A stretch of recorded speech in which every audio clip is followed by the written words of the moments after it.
Welcome to the Slop Farm. Enjoy the video. You start by signing into Scopus and navigating straight to Advanced Search. Once signed in, open the Advanced Search panel so you can enter field codes and Boolean logic. Make sure to choose the right field tags like title, author's name, fill.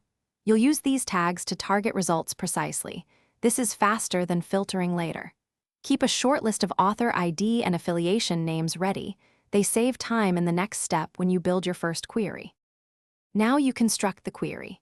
You combine terms with and, or, not and wrap complex groups in parentheses to control logic. For phrase proximity, use W/N or PRE/N to find words within a set distance.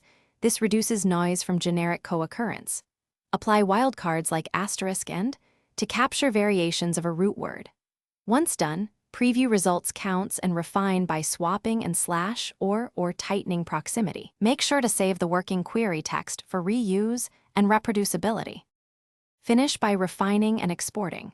After running the query, filter results by year, document type, or subject area to focus on relevant studies. Export the selected fields you need, citation, abstract, DOI, affiliation, in CSV or RIS for reference managers. If results look wrong, reopen the query and inspect parentheses, Boolean operators, and field tags. A misplaced tag breaks logic. One key troubleshooting tip: run smaller subqueries to isolate the problematic clause and correct it quickly. Thanks for watching. Consider subscribing if we helped you today.